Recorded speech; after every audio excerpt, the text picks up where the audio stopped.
Welcome to Faith and Freedom. For the next few minutes, we hope to inform, inspire, and encourage you as we discuss legal victories and challenges to your fundamental freedom and religious liberties. Faith and Freedom comes to you from Liberty Counsel, a civil liberties education and legal defense organization. Join us now as Matt Staver, founder and chairman of Liberty Counsel, explains the latest legal issues all across this country. In the courtrooms of America, Liberty Counsel is winning the battle for your constitutional freedom. A major case is being argued tomorrow at the Court of Appeals in San Francisco on change therapy. We're going to be talking about it today on Faith and Freedom. I'm Matt Staver, founder and chairman of Liberty Counsel. Joining me is Matt Barber, vice president of Liberty Counsel Action. Matt, tomorrow I will be in the Federal Court of Appeals in San Francisco, what is known as the 9th U.S. Circuit Court of Appeals, arguing on this change therapy case. We got an injunction to stop the enforcement of this law, the implementation of it. It was supposed to go into effect on January 1, 2013. Fortunately, we have an injunction now that stops that law from going into effect. But the argument tomorrow is whether or not that particular law will continue to be blocked. So it's a big case, it's a big issue, and it's on this issue of change therapy that they are seeking to prohibit in the entire state of California. We can't overstate the seriousness of this case, Matt. Radical homosexual activists and leftists are using this in order to try to silence the opposition, period. At stake here are parental rights, our children's individual rights of self-determination, sexual self-determination, children who may, and young adults who may have unwanted same-sex attraction, being able to reconcile those unwanted attractions with their sincerely held religious beliefs, or just an understanding certainly that engaging in those attractions puts them at high risk for disease and depression and drug abuse and alcohol abuse and so forth.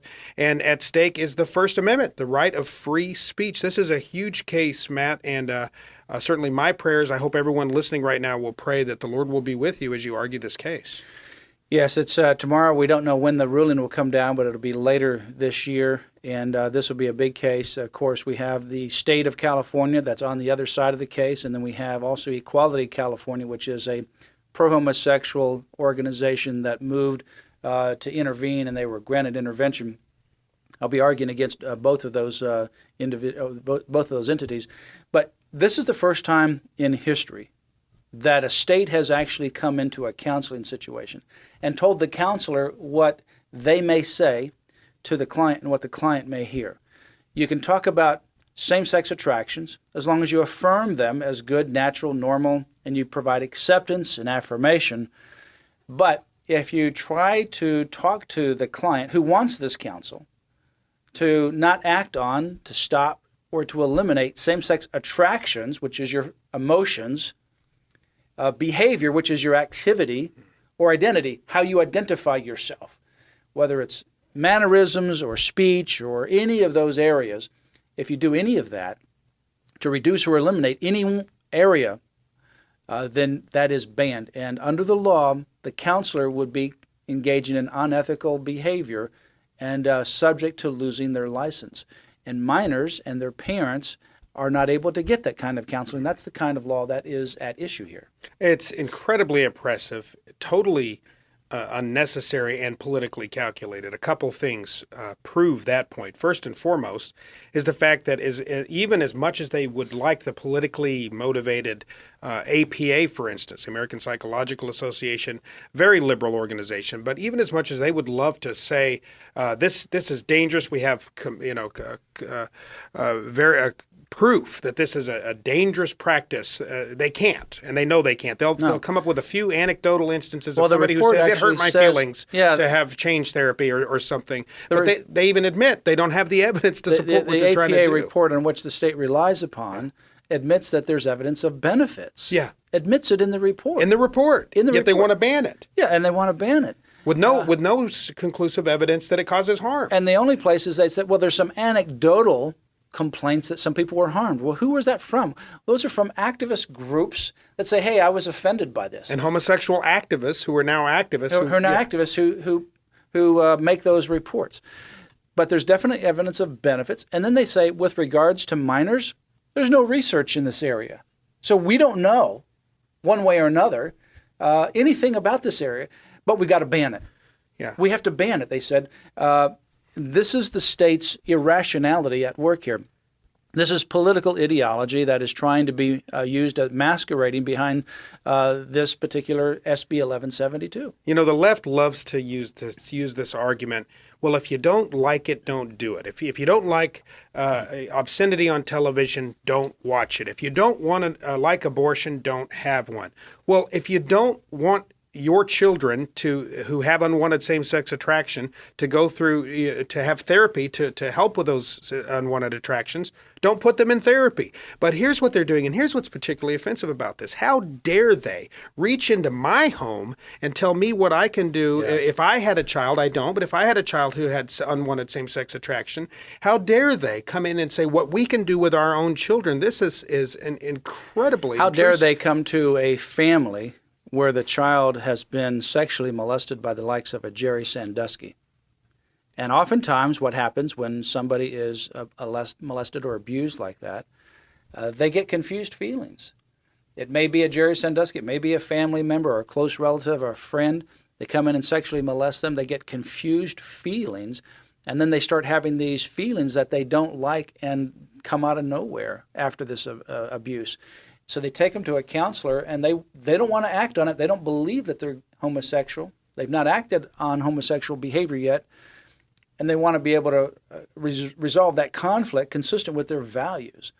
Well, under this law, you can't do it. Yeah. You can take them there and you say, listen, don't worry about that.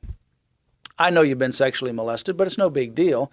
We're just going to affirm those feelings as normal and natural. But we're not going to counsel you to try to reduce those, even though that's what you want. That's the absurdity with this law. We're not going to talk about where those feelings came from. And we know CDC researchers, for instance, have even acknowledged that men who identify as homosexual are 3 times more as likely to have been sexually assaulted as children by an adult male.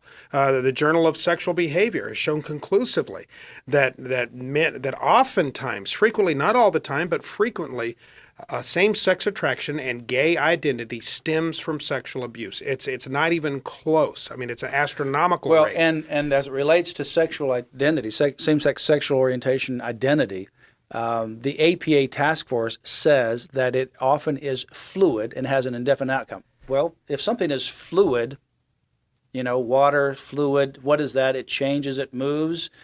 It's a moving target, right? Well, if the APA task force admits that it is changeable, why can't you provide counsel regarding change? Well, even the homosexual activists admit this. When they think no one's watching GLSEN, the Gay, Lesbian, Straight Education Network, their materials that they provide to educate kids when they're trying to convince kids that, hey, experiment with it. How do you know if you're not gay? Don't knock it until you've tried it. They'll say that homosexual attraction is fluid, that sexuality is fluid, and, quote, can change over time.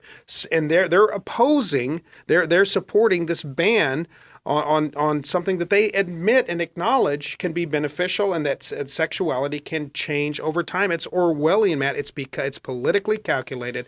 They don't like the fact that there are untold thousands of people who have lived in a homosexual lifestyle, who have found freedom from that lifestyle, that it is not an immutable, unchangeable. There's no evidence to support the born that way theory. The reality is that it's sin, and people have different temptations and different sexual attractions, but how we all decide to engage our own temptations, whatever they may be, puts us all on an equal footing here. We're talking about sin here. That's what they don't like. Mm-hmm.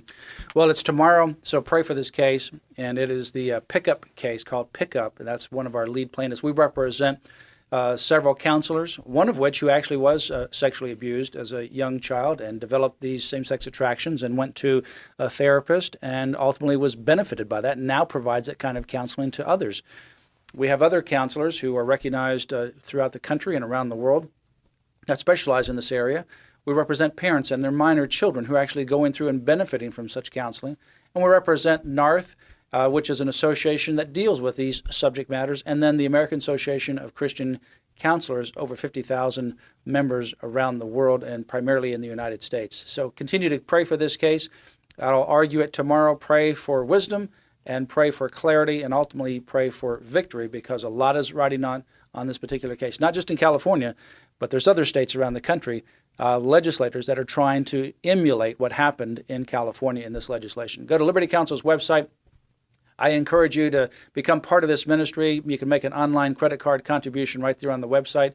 And also, I encourage you to come to the Awakening 2013, Orlando, April 19 and 20. Go to theawakeningusa.org. That's theawakeningusa.org to register. It is just in a few days. We will see you there.